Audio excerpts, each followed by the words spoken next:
The reservation was for 7 o'clock at Riverside Manor, the upscale restaurant where my family had been holding their monthly dinners for the past 3 years. I arrived at 7:15 with my 5-year-old daughter Emma, her hand tucked safely in mine as we walked through the elegant entrance. The building itself was beautiful. A converted Victorian mansion with crystal chandeliers and polished marble floors that reflected the warm lighting. The hostess smiled warmly. "Good evening, Miss Peterson. Your party is already seated in the private dining room." I nodded my thanks and guided Emma through the main dining area, past tables filled with well-dressed diners enjoying their meals.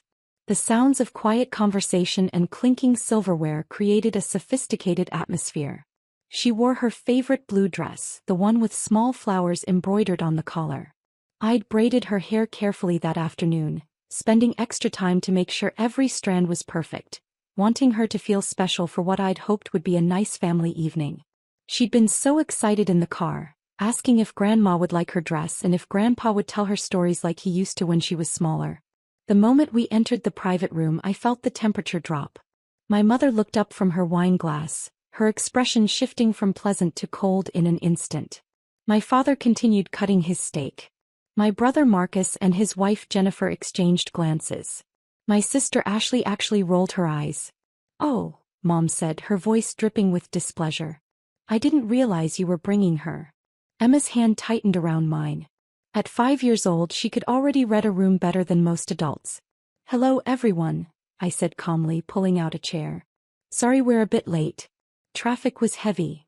"We were having such a perfect evening," Mom continued, not bothering to lower her voice. "Why did you bring her?" Emma looked up at me, her brown eyes beginning to water. "Mommy, are we not wanted?" The question hung in the air like smoke. No one at the table contradicted it. My father continued eating. Marcus suddenly found his phone very interesting. Ashley smirked into her napkin. I took a slow breath, keeping my voice steady. "We're leaving." "Don't be so dramatic," Mom said, waving her hand dismissively. "Sit down. We already ordered appetizers for the table." "No thank you." I helped Emma with her coat, my hands perfectly steady even as my heart pounded. "Enjoy your dinner. This is exactly why we can't include you in family events," Ashley said, her voice sharp. "You're always so sensitive." "It was just a question." Jennifer added, "We're just being honest. Some dinners are meant for adults. Children can be disruptive." Emma's face crumpled. She was the only grandchild in the family, the only child at these gatherings, and she'd just been told she was disruptive by the people who were supposed to love her. "Goodbye," I said simply and walked out with my daughter. In the car, Emma was quiet for a long moment. Then she asked, "Don't they love us?" "Some people show love differently," I told her, which wasn't really an answer, but it was all I could manage without crying myself. I drove us to a diner 20 minutes away where Emma ordered chocolate chip pancakes for dinner because, why not? While she ate, I made a phone call. "David, it's me," I said to my attorney. "I need you to draft something tonight." Back at the restaurant, my family was apparently having a wonderful time without us. According to the text my brother sent me later that night, trying to smooth things over, they'd ordered the full tasting menu and split 3 bottles of wine. Mom had laughed more than she had in months, he said. Everyone agreed it was much more relaxed without a child present. I didn't respond to the text. What they didn't know was that I'd been patient for a very long time. 3 years ago, when the original owner of Riverside Manor decided to sell, I'd made an offer through a private investment company I'd established after my divorce settlement. The settlement had been substantial. My ex-husband's family owned a chain of luxury hotels across the Northeast, and when we split after only 18 months of marriage, I'd received enough money to make some very strategic investments. His family valued discretion highly, especially given some business practices they preferred to keep private. My silence had been expensive for them and profitable for me. Nobody in my family knew about the divorce settlement amount.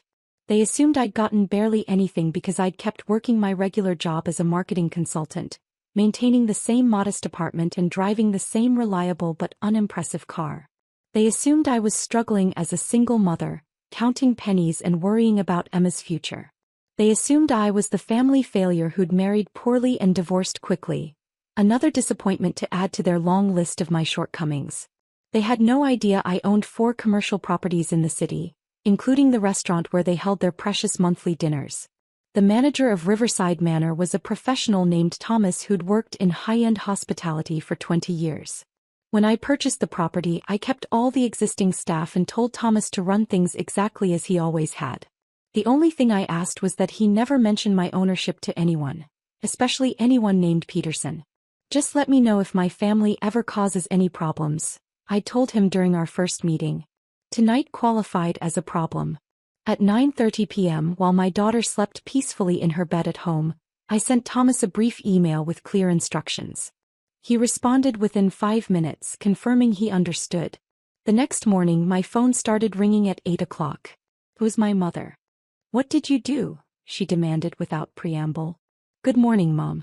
I'm well, thank you for asking. Don't play games with me. We just received a letter from Riverside Manor. They're saying our standing reservation has been cancelled. They're saying we're no longer welcome at the restaurant." "What did you do?" I took a sip of my coffee, watching Emma color at the kitchen table. "I didn't do anything. Perhaps they have standards about how guests treat other guests. This is ridiculous. Your father is calling his attorney. We've been loyal customers for 3 years. They can't just ban us. Actually, private establishments can refuse service to anyone for any reason, as long as it's not based on protected characteristics. Being rude to children isn't a protected characteristic." "We weren't rude. We were honest. And who are you to lecture us about restaurants? You probably complained to some minimum wage manager who doesn't understand how things work." "If you say so, Mom." She hung up on me. 20 minutes later, Marcus called. "What's going on?" "Dad is losing his mind. He's threatening to sue the restaurant. Mom's been on the phone with her friends all morning trying to find a new place for next month's dinner. This is a disaster." "That's between Dad and the restaurant," I said calmly. "I have nothing to do with their business decisions." "Come on. This happened right after you left. What did you say to them? Did you complain to the manager? Did you threaten them somehow?" "I said goodbye and thank you. That's all. Dad says this is going to embarrass him professionally. He brings clients there. Important clients. He had a business dinner scheduled there next week and now he has to cancel and explain why. Do you know how that looks? Then perhaps he should have thought about that before allowing his granddaughter to be humiliated. She's 5. She'll forget about it tomorrow. Kids are resilient. She probably doesn't even remember what happened. I won't. And yes, she remembers. She cried herself to sleep last night asking why Grandma doesn't like her." Marcus sighed heavily. "You're overreacting. Mom had a bit too much wine and said something without thinking. It happens. Can't you just apologize so we can fix this?" "Apologize for what exactly?" "For whatever you said to get us banned." I hung up on him. By noon, Ashley was texting me in all capitals, calling me petty and vindictive. I blocked her number. My father called at 2 o'clock from his office, using his stern attorney voice. "I've spoken with the restaurant ownership group," he said. "They're claiming you filed some kind of complaint about discrimination."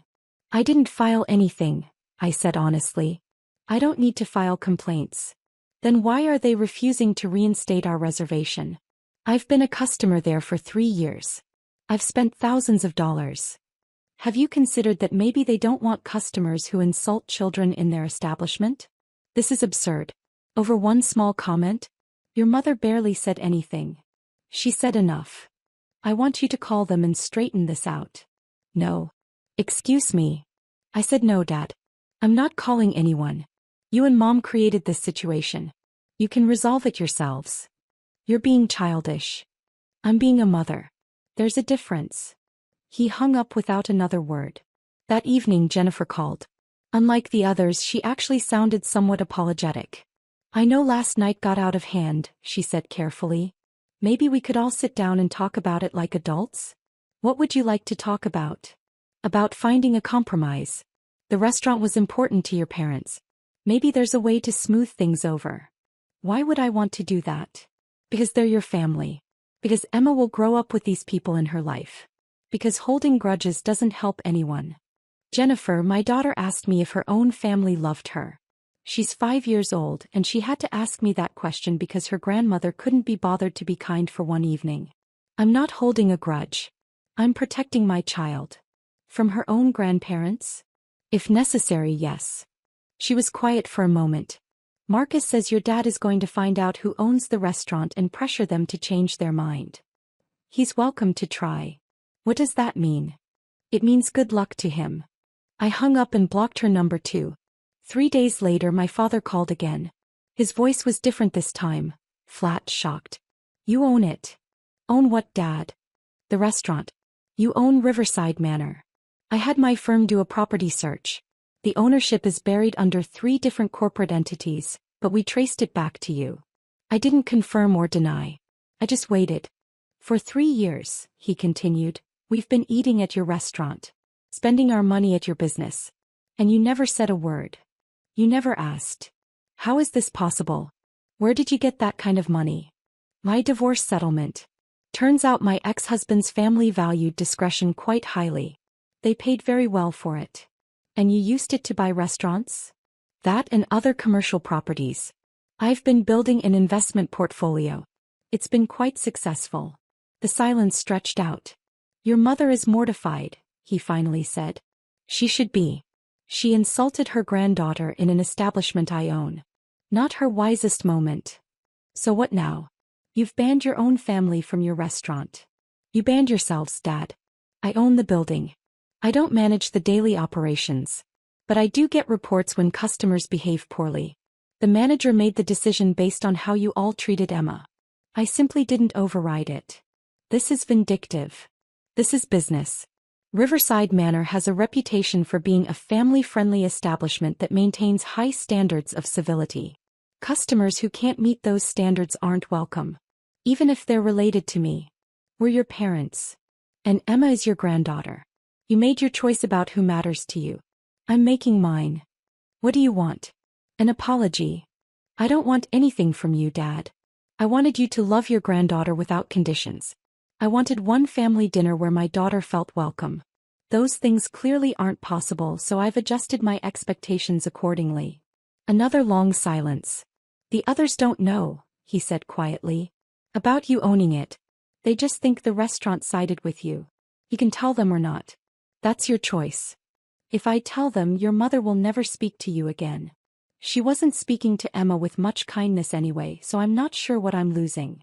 He hung up without saying goodbye. That night, I received a text from my mother. Just 3 words, you've changed.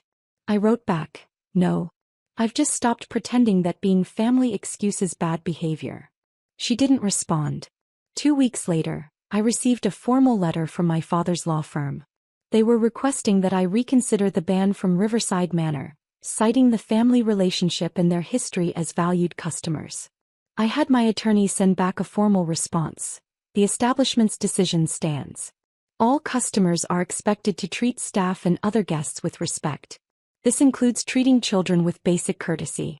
When the Peterson family can demonstrate a consistent ability to meet these standards, their case can be reconsidered. I never heard from them again.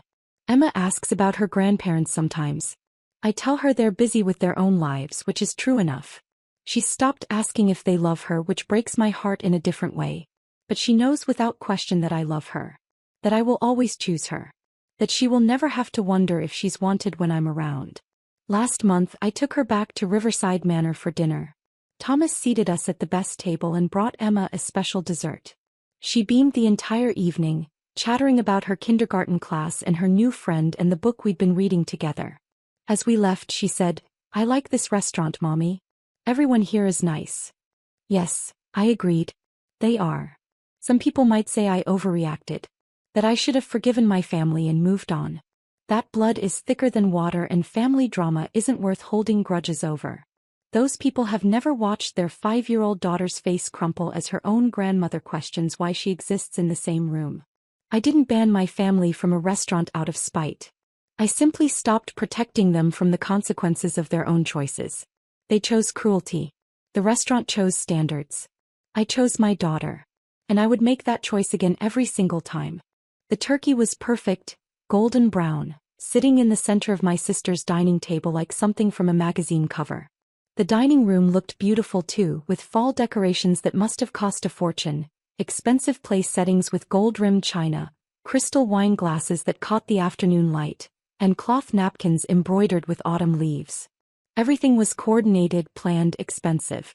I knew the decorations alone cost more than my monthly grocery budget, or at least that's what everyone thought my budget looked like. I'd arrived at noon with my two kids, 7-year-old Sophie and 9-year-old Michael. They'd been excited about seeing their cousins, about the promised pumpkin pie, about having a real family Thanksgiving with extended family and all the traditional foods. I'd warned them to be on their best behavior, to say please and thank you, to not ask for seconds unless offered, to keep their voices down and their elbows off the table.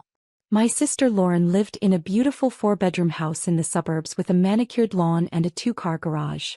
Her husband worked in sales, made decent money and drove a BMW that he traded in every 3 years for a newer model. They had 2 kids, both teenagers now, both used to getting what they wanted without question. The house always looked perfect, like something from a home design show, with matching furniture, artwork on the walls and fresh flowers in vases throughout the rooms. What nobody knew was that I'd been paying their mortgage for the past 5 years. But I'm getting ahead of myself. Dinner started well enough. Lauren's husband carved the turkey. Her mother-in-law complimented the sweet potatoes. My kids sat quietly using their napkins, remembering their manners. I'd brought a store-bought pie because that was all I could manage with my work schedule, and Lauren had made a point of mentioning she'd made everything else from scratch. Must be nice to have so much free time, I'd said with a smile. Well, some of us prioritize family traditions, she'd replied. I let it go. I always let it go. The conversation flowed around the table. Lauren's husband talked about a promotion he was expecting. Her son discussed his college applications. Her daughter mentioned the car she wanted for her 16th birthday. Everyone had plans, dreams, expectations. Then dessert came out. Lauren's younger son, my 13-year-old nephew Tyler, was passing plates when he suddenly announced to the entire table, "Mom says Aunt Julie is just the family burden we have to invite because she has nowhere else to go." The room went silent for exactly 2 seconds. Then they roared. Lauren tried to look embarrassed, but she was laughing. Her husband actually slapped the table. Her mother-in-law nodded knowingly. Even her daughter giggled behind her hand. "Tyler," Lauren said weakly, still smiling, "you weren't supposed to say that out loud." "But it's true, right?" Tyler pressed. "You said she can't even afford a real house. That's why she rents that tiny apartment." More laughter. I looked at my children. Sophie's eyes were filling with tears. Michael's face had turned red, his jaw clenched. They understood enough to know their mother was being mocked, that their family was being called poor, that they were being pitted. I stood up calmly, folding my napkin and placing it beside my half-eaten pie. "Sophie, Michael, get your coats, please." "Oh, come on," Lauren said, her smile fading slightly. "It's just a joke. Don't be so sensitive. We're leaving." "You're overreacting. Tyler didn't mean anything by it. Kids say things." I helped Sophie into her jacket. Michael grabbed his on his own, his hands shaking slightly. "Thank you for having us," I said politely. "Happy Thanksgiving." Lauren's husband called after us. "Don't leave like this. It's a holiday." I walked out with my children, closing the door quietly behind me. In the car, Sophie cried. Michael stared out the window, silent and hurt. I drove them to a diner and ordered pancakes for dinner, because traditions are only meaningful when you're with people who respect you. "Are we really a burden?" Sophie asked quietly. "No, baby. We're not. Are we poor? We have everything we need. And we're happy. That's what matters." Michael didn't say anything, but I saw his hands relax slightly. At home that evening, I made hot chocolate and we watched a movie together. Around 9 o'clock, my phone buzzed. A text from Lauren.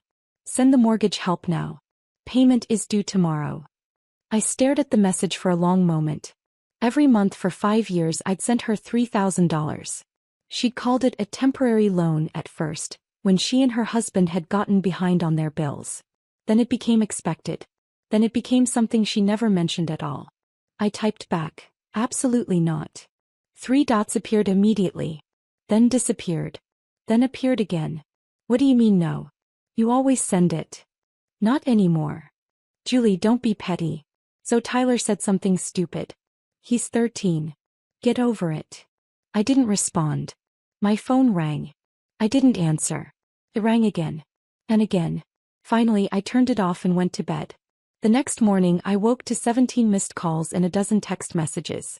I made coffee and read through them while my kids slept in. Lauren, you're really going to let us lose our house over a joke? Lauren's husband, be an adult about this. Your sister needs you. Lauren, Mom would be so disappointed in you right now. Lauren, fine. I'm sorry. Tyler's sorry. Send the money. I deleted them all and opened my laptop instead. 5 years ago Lauren had called me crying. She and her husband had overextended themselves buying the house.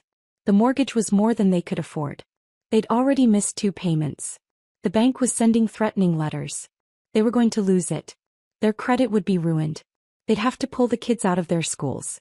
Could I help just for a few months, just until they got back on their feet? I'd helped. Not because I was wealthy, but because I'd been careful with every dollar I earned. I worked as a senior accountant at a mid-sized firm, a stable job that paid well but not extravagantly. I lived modestly, saved aggressively, invested wisely. I'd made smart choices with my money since I was 22 years old. My tiny apartment was paid off completely. I owned it outright, no mortgage, no debt.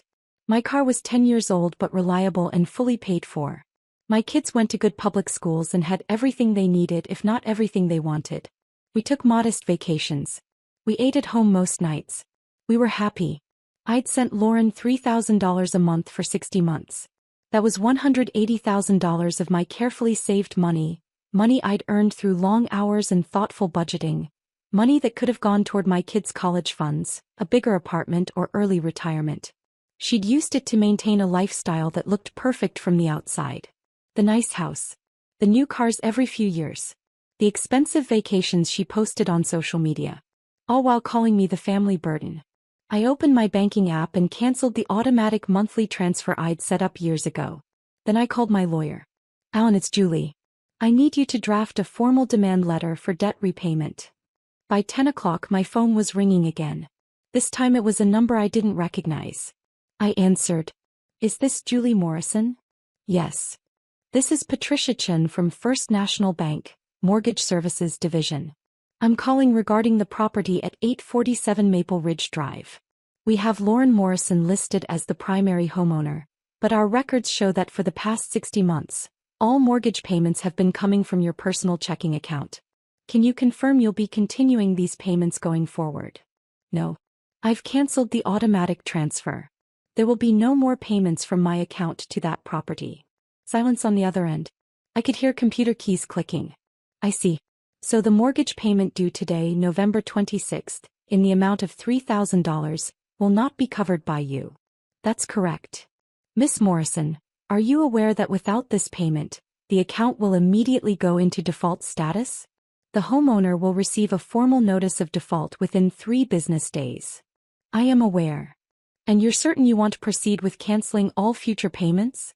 I need to note this conversation in our system. Absolutely certain. I will not be making any payments on that property, now or in the future. Understood. I'll update our records immediately and flag this account. The primary account holder will be notified of the default status. Have a good day, Miss Morrison. I hung up and made breakfast for my kids. Around noon there was pounding on my apartment door. Loud, insistent, desperate.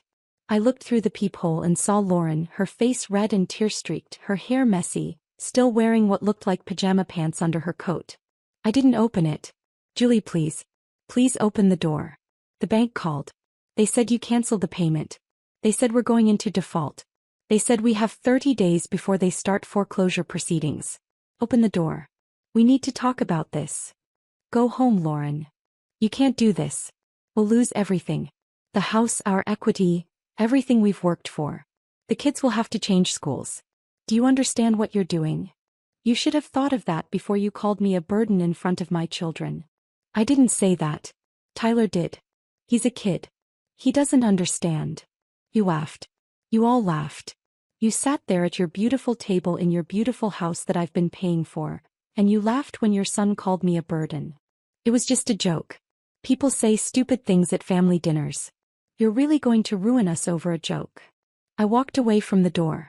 She pounded for another 5 minutes, then left. That afternoon my phone rang again, Lauren's husband this time. I answered on speaker while I helped Sophie with a puzzle. Julie, we need to talk about this reasonably. There's nothing to discuss. Look, I know Lauren can be thoughtless sometimes. But you're going to destroy our family over one stupid comment. I'm not destroying anything. I'm simply not paying your mortgage anymore. We can't afford it without you. Then you bought a house you couldn't afford. You have kids, Julie. Where are they supposed to go? Lauren has a job. You have a job. Figure it out like everyone else does. You don't understand. We have expenses. The kids' activities, the car payments, the expensive lifestyle you've been funding with my money while calling me a burden? I understand perfectly. What do you want? An apology? Fine. We're sorry. We're all very sorry. I don't want an apology. I want you to leave me alone. I hung up. Over the next few days the calls continued. Lauren's mother-in-law called trying to shame me about family obligations. Lauren's daughter called crying about having to leave her school. Her son called angry and demanding. I blocked all their numbers. On the 5th day a certified letter arrived at my apartment. I signed for it and opened it at my kitchen table. It was from First National Bank, addressed to Lauren but sent to my address since I'd been the one making the payments. A copy of the default notice. The mortgage was officially in arrears. They had 30 days to bring the account current or foreclosure proceedings would begin. I filed it carefully in my folder with all the bank statements showing every payment I'd made over 5 years. That evening my lawyer called. I sent the demand letter to Lauren. She has 30 days to respond with a payment plan for the $180,000 you've loaned her. She won't pay. Probably not. But now it's documented. If she continues to harass you, we can pursue legal action. Thank you, Alan. 2 weeks later, Lauren showed up at my office. Security called me before letting her up. Send her away, I told them. That night she tried my apartment again. This time she had her husband with her. Julie, please. We're begging you. The bank is starting foreclosure. We have 60 days to get out. Our kids are devastated. I spoke through the closed door. You have jobs. Find an apartment you can afford. Nothing is available in their school district. They'll have to change schools. My kids go to public school in our district. They're fine. This is different. How? Our kids are used to a certain lifestyle. A lifestyle I was funding. While you called me a burden. We made a mistake. One mistake. Are you really this cruel? I'm not cruel. I'm just not your bank anymore. They left. Lauren's mother-in-law tried one more time, calling from a number I hadn't blocked. She told me I was selfish, that family helps family, that I was ruining children's lives over pride. Did Lauren tell you she's been taking $3,000 from me every month for 5 years? I asked. Silence. Did she tell you that's $180,000? That can't be right. Check with your son. Ask him where the mortgage payments have been coming from. She hung up. Last week I saw on social media that Lauren's house sold. Not a foreclosure, they'd managed to sell it quickly. They're renting now, a 3-bedroom townhouse in a different school district. Her daughter posted something angry about having to share a room. Her son complained about the smaller yard. Lauren sent one final text, I hope you're happy. I didn't respond. But the answer is yes. I'm happy. I'm happy that my kids know I will protect them always. That I won't tolerate them being humiliated, not even by family. I'm happy that I'm no longer funding someone else's facade while being mocked for my choices. I'm happy that I have 180,000 fewer reasons to attend Thanksgiving at my sister's house. This year my kids and I are going to volunteer at a food bank on Thanksgiving. Then we'll come home and have turkey sandwiches and watch movies. We'll be in our small paid-off apartment with our old reliable car parked outside. And we won't be anyone's burden. Just a quick charge on your card, Dad texted casually.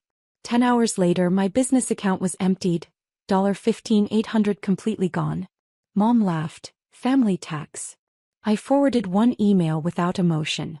At 7 a.m. Dad's lawyer called, screaming, the IRS received documentation. The text came through at 11 in the morning while I was reviewing quarterly reports for my bookkeeping business.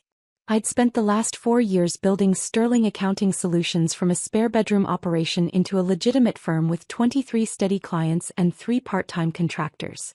The work was steady, profitable, and entirely mine. Dad's messages were always the same, casual and expectant, as if my money were simply an extension of his own wallet. No greeting, no consideration of whether I might be busy, or whether my business funds were earmarked for actual expenses. Need to cover some vendor invoices. Just use your card. We'll pay you back Friday. I stared at the screen for a long moment, my cursor hovering over a spreadsheet showing client billing cycles. This wasn't new. For 3 years since I'd started my accounting firm, Dad had treated my business account like his personal line of credit. Started small the first time, maybe 6 months after I'd incorporated. He called it an emergency, said his supplier wouldn't deliver without immediate payment, promised he'd reimburse me within days. That first charge was $300. He paid it back 3 weeks later. Then it was $500. Then $800. Small charges at first, scattered enough that I told myself it wasn't a pattern. 100 here, 200 there. Always with promises of quick repayment that materialized maybe half the time. The unpaid amounts accumulated in a mental ledger I kept but tried not to examine too closely, because examining it meant acknowledging what was really happening. I texted back, how much? Maybe 2,000. 3 tops. That should have been my first warning. Maybe, and tops in the same sentence from Dad meant the number would be higher. But I was busy, distracted by client deadlines, and I made the mistake I'd made dozens of times before. I gave him the account number. By 9 that evening my phone started buzzing with bank alerts. The first charge was $2,400 at a commercial supplier. Then $3,200 at another. Then $1,800. Then charges I didn't recognize, vendors I'd never heard of, amounts that kept climbing. I watched in real time as my business operating account drained like someone had pulled a plug. Called Dad. It went to voicemail. I called again. Same thing. By 10 o'clock, the account showed $247 remaining from the $16,000 I'd had that morning. $15,800. Gone. My payroll was due in 4 days. I had client payments to process, business insurance coming out automatically, vendor invoices of my own that would bounce if this wasn't resolved. Called Mom. Oh honey, your father mentioned he needed to use your card. It's family, right? What's yours is ours. She sounded completely unconcerned, like I was overreacting to something trivial. He took almost $16,000, Mom. That's not a quick charge. That's my entire operating budget. Well, he's building up the business. You know how these things work. Sometimes you have to spend money to make money. She paused and I heard Dad's voice in the background. Your father says he'll settle up with you at the end of the quarter. Family tax, sweetie. We all pitch in. Family tax. Like my business was communal property. Like the 3 years I'd spent building my client base, the certification exams I'd passed, the 18-hour days I'd worked meant nothing compared to their sense of entitlement. I need that money back now. I have payroll. You're young, you'll figure it out. Talk to you later, honey. She hung up. I sat in my home office looking at the bank statement on my screen and felt something shift inside me. Not anger exactly. Anger would have been messy, emotional, the kind of reaction that led to shouting matches and slammed doors. This was colder, more calculated, the same mindset I used when reconciling complicated business accounts for clients. I'd been documenting everything for 18 months. Ever since my business attorney, James Rodriguez, casually mentioned during a consultation that I should keep records of any unusual account activity. We'd been discussing liability insurance, going over standard protections a small accounting firm needed, when he'd noticed some irregular transactions on the business statement I'd provided. These charges, he'd said, pointing to a cluster of vendor payments that didn't match my usual expenses. Are these yours? My father's. He needed to use the account temporarily. James leaned back in his chair, choosing his words carefully. Family members using business accounts can create tax complications. The IRS doesn't distinguish between generous lending and unreported income. If your father is using your business to pay his vendors, that could be classified as income to him. Unreported income. I'd stared at him, the implications clicking into place. But he pays me back. Usually. Usually isn't always. And even when he does pay you back, the transactions create a paper trail that looks questionable. My advice. Keep detailed records. Every charge, every communication, every promise of repayment. If this ever becomes a problem, You'll want documentation showing exactly what happened and when. I'd taken his advice seriously, perhaps more seriously than even James intended. Every text message saved and backed up to cloud storage.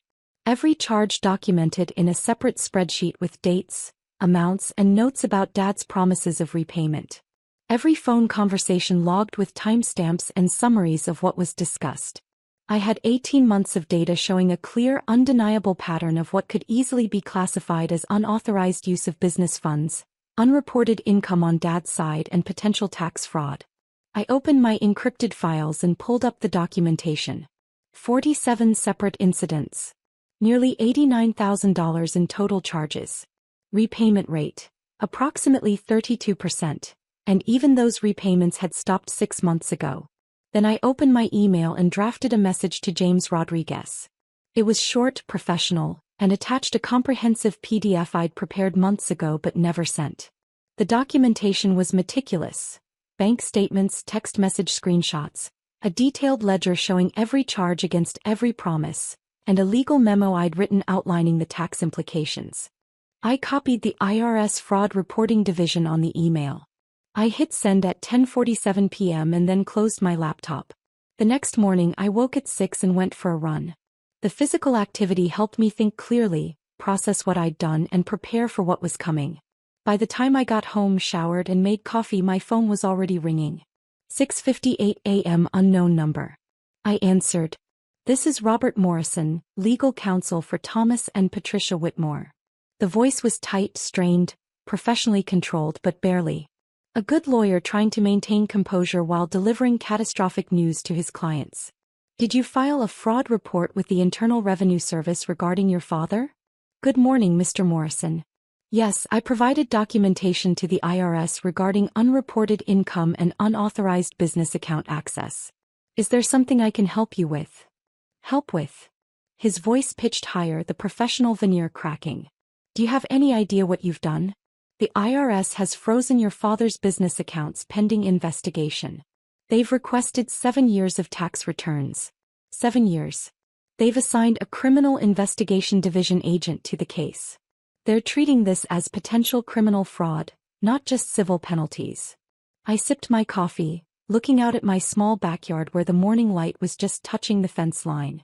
The day felt ordinary, peaceful even, which seemed strange given the conversation I was having. The documentation I provided covers 18 months of activity. If they're requesting 7 years, that suggests they found additional concerns beyond what I reported. Your father could face federal charges. Prison time. Do you understand that? Federal prison, not some minimal security situation. And the fines and penalties could exceed $500,000 when you factor in back taxes, interest, and fraud penalties. I understand that taking $15,800 from someone's business account without permission is theft, Mr. Morrison. I understand that using someone else's business as an unreported income source is tax fraud. I understand that I've been covering for this behavior for 3 years because they're family, and that ended last night when my mother called it family tax, and laughed. There was a long silence. I could hear paper rustling, voices in the background speaking in urgent, hushed tones. Someone, probably Dad, saying something sharp that I couldn't quite make out. Your mother is very upset. I imagine she is. They want to know what it will take to make this go away. It's not my investigation to drop, Mr. Morrison. I simply provided factual documentation to the appropriate authorities. What the IRS does with that information is their decision, not mine. There has to be something. The money needs to be returned to my business account by the end of business today. All $15,800, plus the $73,200 in outstanding charges from the previous 18 months. That's $89,000 total, and I want it in certified funds. He made a choking sound. $89,000? That's impossible. Your father doesn't have that kind of liquid capital. Then he shouldn't have spent it. I set down my coffee cup. The IRS doesn't care about his liquidity problems, Mr. Morrison. Neither do I at this point. My business has been used as an unauthorized line of credit while my parents treated me like a personal ATM and called it family tax. That ends now. This is extortion. No, this is accounting. Every dollar is documented. Every charge has a corresponding text message or phone call where my father promised repayment. I'm a certified public accountant, Mr. Morrison. Documentation is literally what I do for a living. Another long pause. I need to consult with my clients. You do that. I have work to do. I hung up and blocked the number. Then I called my own attorney. James, it's done. I sent everything to the IRS last night. How bad is it? He sounded concerned but not surprised. We discussed this possibility 3 months ago, when Dad had taken another $8,000 and Mom had laughed it off. $89,000 in documented unreported income, potential fraud charges, and from what his lawyer just told me, the IRS is already moving. They've frozen his business accounts. James was quiet for a moment. You know this is going to destroy your relationship with your parents. They destroyed it when they emptied my business account and called it family tax. I'm just filing the paperwork. Fair enough. What do you need from me? Make sure everything I filed is bulletproof. If this goes to court, I want every document, every text message, every bank statement admissible and unassailable. Already done. I reviewed everything before you sent it. You're clean. Your documentation is textbook. Actually, it's better than textbook. You could teach a class on evidence preservation. 3 years of watching family steal from you makes you careful. My phone buzzed with another call. Mom's number. I declined it. It rang again immediately. Declined again. Then a text appeared. How could you do this to your father? To our family? We raised you better than this. I didn't respond. There was nothing to say that wouldn't devolve into circular arguments about entitlement and obligation. Instead, I opened my laptop and started working on actual client business. The kind that paid my bills and didn't involve family members treating my accounts like public resources. At 10:30 a.m. my bank notification pinged. Wire transfer incoming, $89,000 from Thomas Whitmore. The memo line read, loan repayment. I immediately called James. They paid. All of it. Every dollar. Called it a loan repayment. Smart. Trying to reframe it for the IRS. Won't work though. Your documentation clearly shows these weren't loans. They were unauthorized charges. And even if they were loans, they'd still be unreported income on his taxes. What happens now? Now the IRS does their investigation. With the repayment, they might reduce criminal exposure, but the tax liability remains. He'll owe taxes on $89,000 in unreported income, plus penalties plus interest. You're looking at probably $35,000 to $45,000 in total tax consequences, and that's if they're generous. And if they're not generous? Audit of his business, potential fraud charges, possible criminal prosecution. The fact that he paid it all back this morning actually makes it worse in some ways.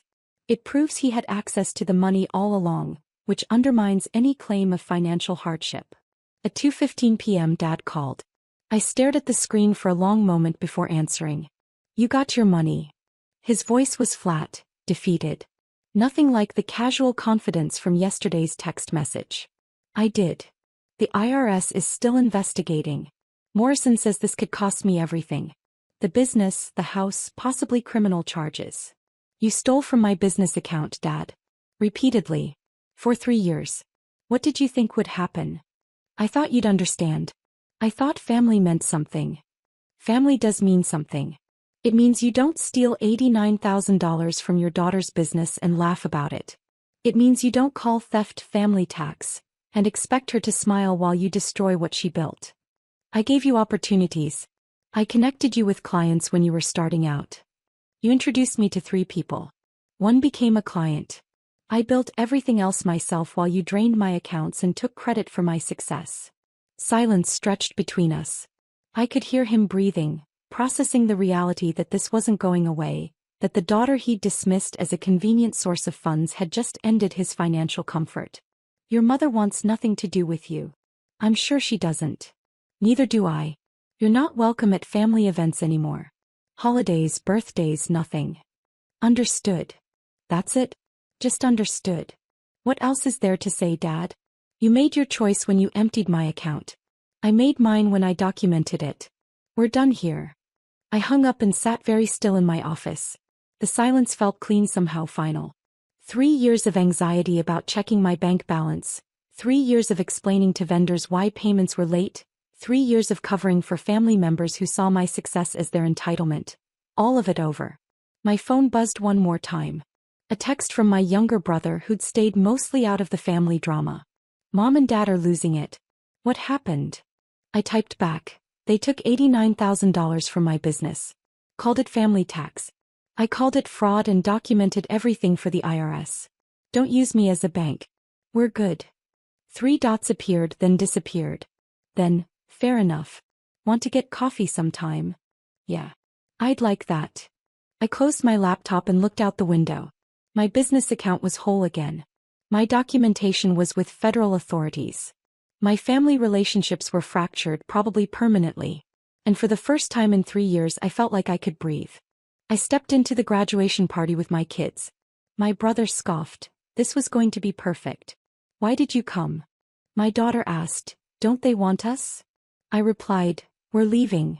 By nightfall my brother understood what he'd destroyed. The community center buzzed with celebration as I pushed through the double doors, my daughter Emma's hand in mine and my son Marcus trailing behind. White and gold balloons formed an elaborate arch over the entrance, and a professional photographer moved through the crowd capturing moments. Round tables draped in elegant linens filled the space, each topped with centerpieces that must have cost a fortune. My nephew Tyler had just graduated from medical school, and despite everything I wanted to show support. The room fell into an uncomfortable silence as heads turned toward us. I recognized several faces.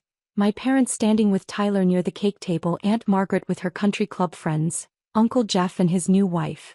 There were others I didn't know. People in expensive suits and dresses who carried themselves with the polished confidence of professionals. My brother Daniel stood near the buffet table talking to a distinguished-looking man in a navy suit. His expression shifted from surprise to visible annoyance as he noticed us.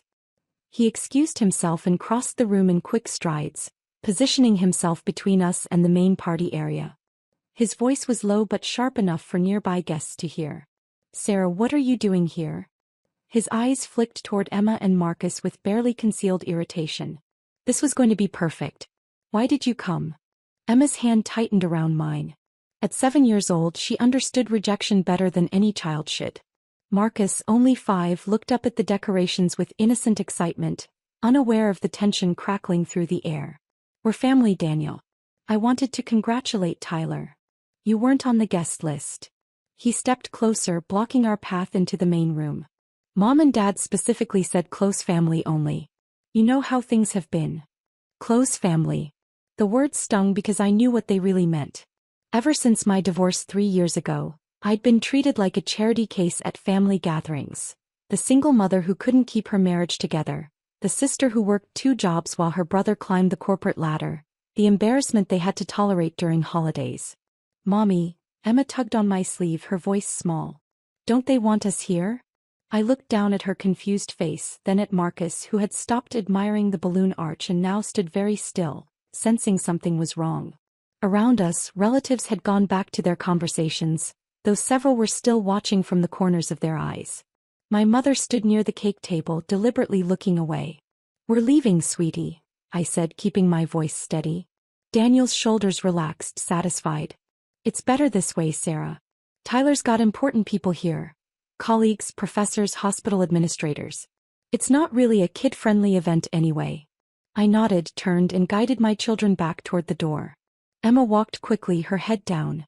Marcus stumbled trying to keep up, and I lifted him onto my hip even though he was getting heavy. Behind us, the party noise resumed. Laughter and congratulations filling the space we had briefly occupied. The parking lot asphalt was hot under the late afternoon sun. I buckled both kids into their car seats. Neither spoke. Emma stared out the window, her small face reflected in the glass, expressionless in the way children get when they're trying not to cry. Marcus clutched his favorite toy car, running it absently along his leg in the repetitive motion he used when he was anxious. Can we get ice cream?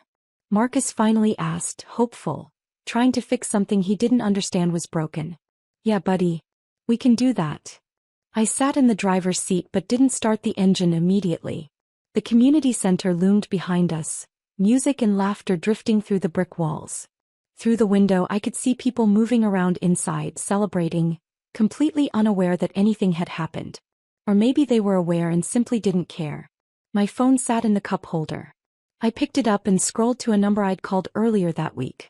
The conversation had been brief but necessary. Now it felt like prophecy. 4 days ago I had met with my financial advisor Gregory Morrison at his downtown office. The meeting had been scheduled for months as part of the annual review of the trust fund my grandmother established before she died. Most of the family had no idea it existed. My grandmother had been a quiet woman who made shrewd investments in the 1960s and 70s, buying up properties before neighborhoods gentrified, investing in technology companies when computers were still the size of rooms, building a portfolio worth several million by the time she passed in 2015. She'd split it unevenly, which caused its own drama, though most of the family never learned the full extent of the disparity. Daniel received a comfortable amount, $200,000 paid out over time with strict conditions about education and employment. My parents received their share outright, $500,000 they used to pay off their house and take the European vacation they'd always dreamed of. But the bulk, nearly $8 million, had gone to me with a single instruction written in her elegant handwriting. Use it wisely and never let anyone make you feel small. I'd barely touched it. The interest alone allowed me to quietly pay off my house, build college funds for Emma and Marcus that would carry them through graduate school, and work jobs I actually enjoyed instead of ones that paid the most. I drove the same modest Honda for 6 years, wore jeans from Target and let my family believe I was struggling. It was easier than explaining, easier than watching them treat me differently, easier than becoming the rich relative everyone resented. But that meeting with Gregory 4 days ago had been different. I want to make some changes, I had told him. What kind of changes? My brother Daniel. I've been covering some of his expenses. I want to stop. Gregory pulled up the files. Over the past 5 years, I had anonymously paid the monthly fees for the community center where Daniel held all his family events. When he wanted to send Tyler to that expensive medical school, I created a scholarship fund that covered 60% of the tuition. The new car Daniel drove? I co-signed the loan and made half the payments through an LLC, letting him believe he qualified on his own merit. All of it? Gregory asked. Everything. Effective immediately after Tyler's graduation party. Now, sitting in that hot parking lot with my quiet children in the back seat, I sent a single text to Gregory. Proceed. We got ice cream. Emma ordered strawberry and Marcus got chocolate that ended up mostly on his face. We sat at the outdoor tables and I told them stories from when I was little, making them laugh. By the time we got home, the sun was setting, painting the sky orange and pink. I bathed them, read bedtime stories and tucked them in. Marcus fell asleep immediately, but Emma looked at me with serious eyes. Are we not good enough for them, Mom? I brushed her hair back from her forehead. Baby, we're more than good enough. Sometimes people don't see what's right in front of them. But that's their problem, not ours. She seemed to accept this and closed her eyes. I waited until her breathing evened out, then went downstairs to pour a glass of wine. My phone rang at 8:43. Daniel's name flashed on the screen. I let it go to voicemail. It rang again 2 minutes later. Then a third time. On the fourth call I answered. Sarah, what the hell did you do? His voice was panicked. Nothing like the dismissive tone from earlier. I'm having a quiet evening with my kids. What's wrong? The community center just called. They said our account is 5 months overdue. They're demanding payment immediately or they're going to. He paused and I heard paper rustling. They said the anonymous donor who'd been covering it withdrew support. Sarah, that's $1,500 a month. I can't afford that. I thought it was some promotional thing they were running. I took a sip of wine. That's unfortunate. And Tyler's school called. The scholarship fund that was paying his tuition. It's gone. They're saying he owes $68,000 for his final year. How is that possible? He had it all covered. Did he? There was a long silence. I could hear party sounds in the background, but they were muted now, subdued. Sarah. His voice changed, understanding creeping in. Sarah, was that you? This whole time. I need to go, Daniel. Early morning tomorrow. Wait. The car loan. Oh God, the car loan. There was a co-signer, but the bank never told me who. Sarah, please tell me. You stood in front of my children today and told them they weren't wanted. You've spent 5 years treating me like I'm less than you because I got divorced and work regular jobs. You've let mom and dad act like I'm an embarrassment. My voice stayed level, calm. I've watched you take credit for opportunities one created, watched you build a life on support you didn't even know existed, and then watched you decide my kids weren't good enough for a family party. I didn't mean. I was stressed. There were important people there. More important than Emma and Marcus? He didn't answer. The community center wants their money. Tyler's school wants their tuition. Your car loan. Well, you'll be getting a call about that too. I've withdrawn as co-signer. They'll want to renegotiate terms based on your credit and income alone. I paused. You might want to talk to mom and dad. See if they can help. Though I noticed they didn't think to invite me today either. How much? His voice was barely a whisper. How much have you been paying? Does it matter? Sarah, please. Tyler's graduation, all these people, they're going to know something's wrong. The center manager came up to me right in front of the hospital's chief of staff. This is humiliating. Humiliating, I repeated. Like having your daughter ask why her family doesn't want her? He took a shaky breath. In the background, someone called his name, probably my mother, wondering why he looked upset. I can't cover all this, he said finally. The car payment alone is $800 a month, and without the co-signer they'll probably repossess it. The community center is threatening to sue. And Tyler, he needs that degree, Sarah. He's so close. You have options. You make a good salary. You'll figure it out. In one day. They want the center fees tonight or they're canceling our event contract. We have mom's retirement party scheduled there next month. And Tyler's loan. They want a payment plan established by Monday or they're holding his degree. The weight of it was hitting him now. 5 years of support, gone in an afternoon. I'd calculated it once with Gregory. Between the community center fees, tuition assistance, and the car loan support, I'd been providing Daniel roughly $45,000 a year. You called me a charity case at Christmas, I said quietly. Do you remember that? You were talking to Uncle Jeff and you said at least you didn't have to support your sister like some families do. You said I'd made my bed and had to lie in it. I was drunk. I apologized. You apologized for me overhearing, not for saying it.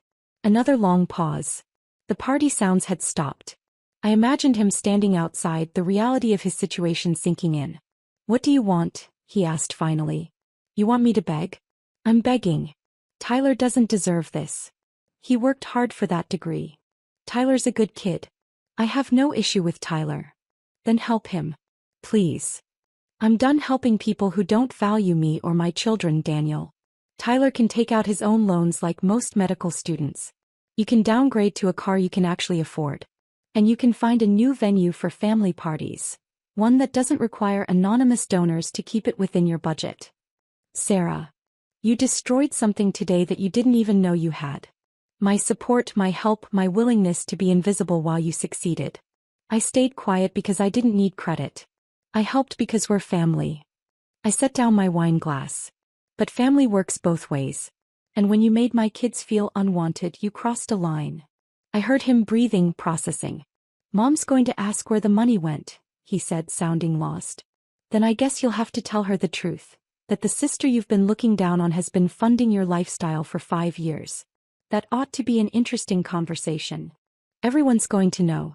The hospital people, Tyler's colleagues, everyone at this party. The center manager announced it in front of half the room. By nightfall, I said softly. You wanted a perfect party. I looked out at my modest backyard where Emma and Marcus's toys were scattered across the grass. I hope it was worth it. I ended the call and blocked his number. Then I called Gregory. It's done, he asked. It's done. Set up the education trust for Tyler directly. He can apply for it himself with conditions. Full ride, but he has to maintain contact with Emma and Marcus. 1 visit a month minimum, and it has to be a genuine relationship. If he wants the money, he earns it by being the cousin they deserve.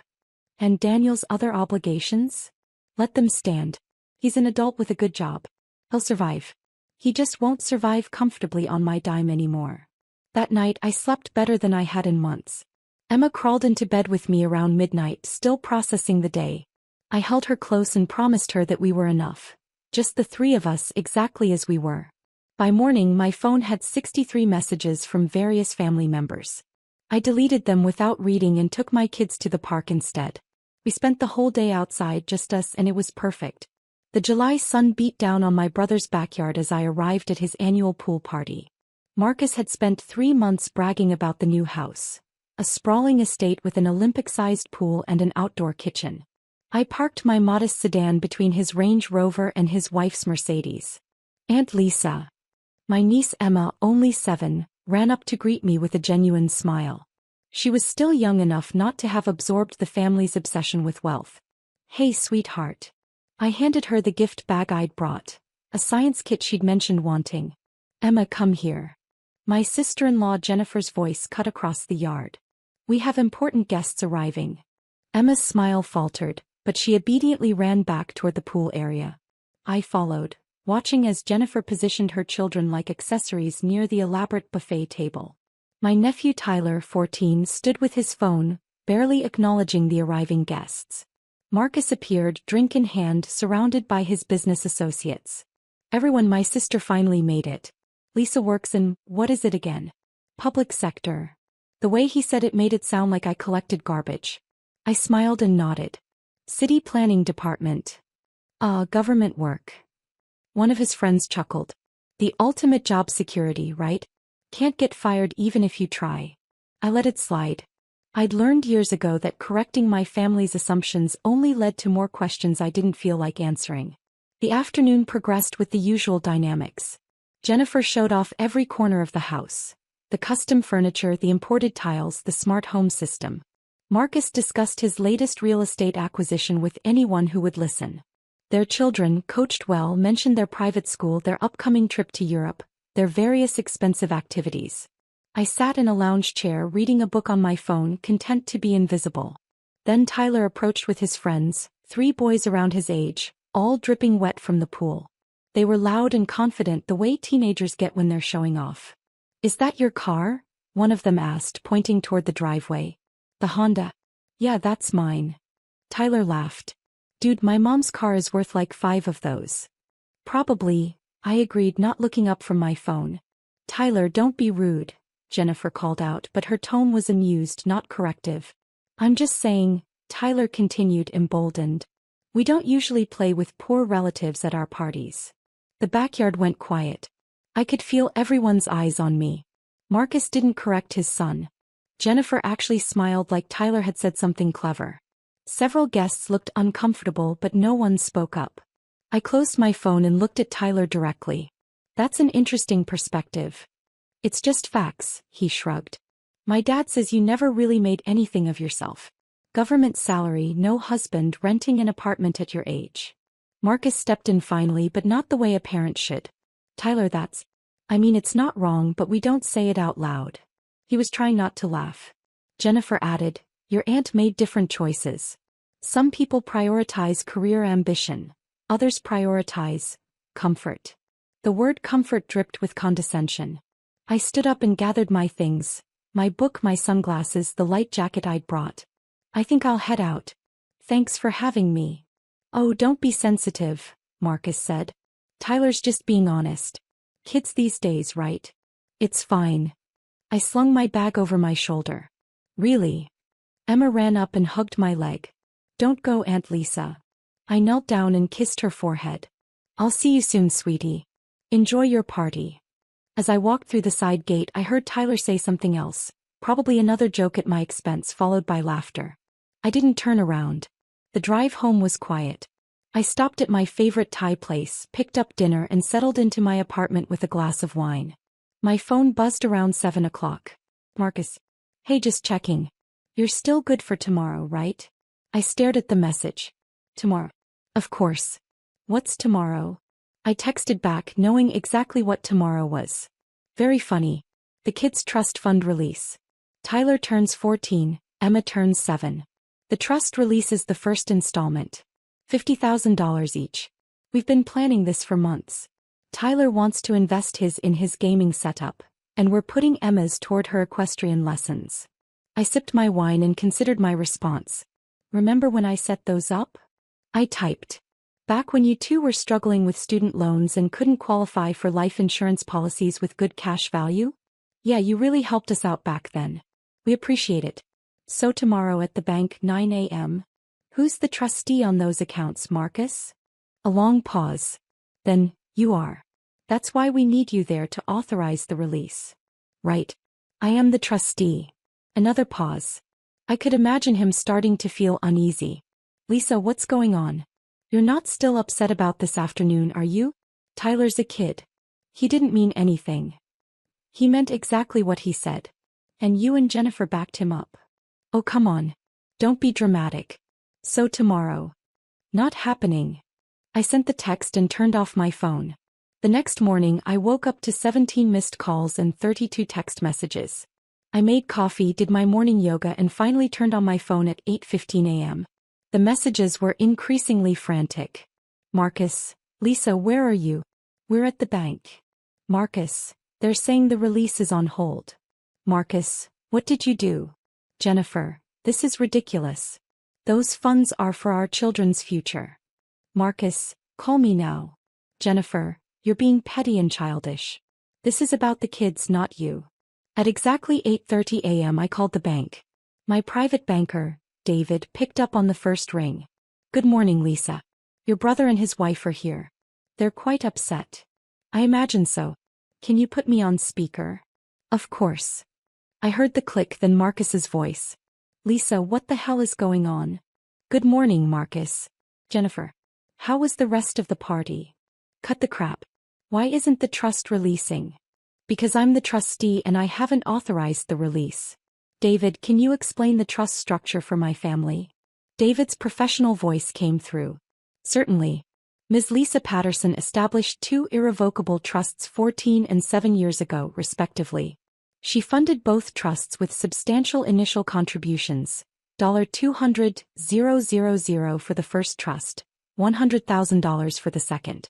The trusts were designed to release funds at specific ages, subject to trustee approval. Trustee approval? Jennifer's voice was sharp. We were told it was automatic. No, Mrs. Patterson. The documents are quite clear. Ms. Patterson maintains full discretionary authority over all distributions. The age milestones are eligibility markers, not automatic triggers. I heard papers rustling. Marcus was probably grabbing the documents they'd never bothered to read. Lisa, you can't do this, Marcus said. We've made commitments based on this money. What kind of commitments? I asked. Tyler's gaming setup is already ordered. Emma's writing lessons are paid through the year. We told them they could use their trust funds. So you spent money you didn't have, assuming I'd just hand over the funds? It's their money. Jennifer shouted. Actually, David interjected. Legally, the funds remain under the trust until distributed. Ms. Patterson is both the grantor and trustee, which gives her considerable latitude in distribution decisions. Why are you doing this? Marcus's voice had shifted from angry to desperate. Is this really about Tyler's comment? He's a kid. It's not about one comment, Marcus. It's about a pattern. It's about 14 years of assumptions. You've spent over a decade treating me like the family charity case while I've quietly funded college savings, trust accounts, and emergency funds for your family. Silence on the other end. What are you talking about? Jennifer finally asked, her voice smaller. David, can you pull up the other accounts? Certainly. I'm showing 3 additional accounts under Ms. Patterson's management. Account 1. College Fund for Tyler Patterson, current balance $487,000. Account 2. College Fund for Emma Patterson, current balance $278,000. Account 3. Emergency Fund for Marcus and Jennifer Patterson, current balance $125,000. That's over $800,000, Marcus whispered. Plus the trust funds, we're looking at just over $1.1 million that I've set aside for your family over the years, I said calmly. I started the emergency fund when you bought your first house and were stressed about the mortgage. I opened Tyler's college fund the month he was born, and Emma's the week after she arrived. Why didn't you tell us? Jennifer asked. I tried to multiple times. But every family gathering became a performance of how successful you were and how I'd settled for mediocrity. It was easier to just let you believe what you wanted to believe. So what now? Marcus asked. You're cutting them off? Punishing the kids for something we did. The college funds remain intact. Those were always meant for Tyler and Emma's education, and that won't change. But the trust fund distributions? Those require a conversation about respect, humility, and the difference between wealth and character. We'll apologize, Jennifer said quickly. Marcus, apologize to your sister. No, I interrupted. I don't want performative apologies. I want you to think about what you're teaching your children. Tyler learned yesterday that it's acceptable to mock someone's financial status. Emma is learning that love has a price tag. Those are lessons that will hurt them far more than a delayed trust fund distribution. David cleared his throat. Miss Patterson, shall I schedule a follow-up meeting? Let's plan for 3 months from now. That gives everyone time to reflect. Marcus, Jennifer, the funds aren't going anywhere. But neither am I. I'm not the poor relative you tolerate at parties. I'm the person who's been quietly ensuring your children have opportunities you couldn't provide alone. Lisa, Marcus started. 3 months. We'll revisit everything then. David, thank you for your time. Of course, Ms. Patterson. I ended the call and sat back in my chair. My coffee had gone cold, but I felt warm inside. Not from revenge or schadenfreude, but from finally setting a boundary that should have been set years ago. My phone rang again, Marcus. I let it go to voicemail. An hour later, a text from Emma appeared. Someone had helped her write it. Aunt Lisa, I'm sorry if I was mean. I love you. Can we still do science experiments together? I smiled and texted back immediately. Of course, sweetheart. I love you too. How about next Saturday at the Science Museum? Her response was immediate. Heart emojis and excited exclamation points. The following week, Marcus showed up at my apartment. No announcement, no warning. I opened the door to find him standing there looking smaller somehow. Can I come in? I stepped aside and let him enter. He looked around my apartment, the one he'd dismissed as evidence of my failure. I watched him notice the original artwork on the walls, the custom built-in bookshelves, the view of the city skyline. Nice place, he said quietly. Thanks. Coffee. Please. We sat at my kitchen table, the same one where I'd planned his children's financial futures while he'd assumed I was barely getting by. I read the trust documents last night. Actually read them for the first time, he began. You set up Tyler's trust right after I lost my job at the consulting firm. When we were 3 months behind on our mortgage. You never asked for help. But I knew you needed it. Emma's trust was established the week Jennifer's mother died. When we were drowning in funeral costs and medical bills. I remembered how much that was weighing on you. Marcus rubbed his face. And I spent yesterday afternoon telling my son that his aunt was a failure, while sitting in a house I could only afford because you co-signed the loan when our credit was terrible. I'd forgotten about the co-signing. That was 8 years ago. I didn't do any of this for recognition, Marcus. I did it because you're my brother and I love your kids. But I won't accept being treated like a cautionary tale at your parties. Jennifer and I talked all night. Really talked, maybe for the first time in years. We realized we've been so focused on appearing successful that we forgot what actually matters. And we've been teaching our kids the same toxic values. Tyler's 14. There's still time to correct course. He cried last night when I explained what you'd done for him. For all of us. He wants to apologize in person. I'd like that. But more than apologies, I want to see change. Real change in how your family thinks about money, success, and people's worth. Marcus nodded. The trust fund money. When you decide to release it, we're not using it for gaming setups or expensive hobbies. We're going to have Tyler volunteer at a financial literacy program for kids. Let him learn what money really means. That's a good start. He stood to leave, then turned back. Can I ask you something? What do you actually do? Because I realized yesterday that I've spent 14 years assuming you were barely scraping by, and I never actually asked. I smiled. I'm the Deputy Director of Urban Development. I oversee about $300 million in city infrastructure projects annually. I also serve on 3 nonprofit boards and consult for a sustainable housing initiative. I rent because I travel frequently and prefer not to maintain property. And I drive a Honda because it's reliable and I don't care what car I drive. Marcus stared at me. Deputy Director? You're practically running the city planning department. Assistant running it. My boss is the director. Why didn't you ever correct me? Would you have listened? Or would you have found another way to diminish it? He flinched but didn't argue. Fair point. Can we start over? Not go back 3 months but actually start fresh. I'd like that. After he left, I stood at my window looking out over the city I helped plan and build. The trust funds would eventually be released. Tyler and Emma would learn important lessons about humility and gratitude. Marcus and Jennifer would either grow from this experience or they wouldn't. But for the first time in years, I felt like I could show up to family gatherings as myself. Not as the poor relative who needed their pity, but as the aunt who quietly ensured everyone had opportunities to thrive. My phone buzzed. Emma again. Daddy says you're really important. Are you like a superhero? I laughed and typed back, not a superhero. Just your aunt who loves you very much. Sometimes the best power reversal isn't about proving your worth to people who doubted you. It's about finally refusing to shrink yourself to fit their limited perception of who you should be. The money was never the point. The respect was. And respect, I'd learned, couldn't be inherited, invested, or released from a trust fund. It had to be earned by everyone involved.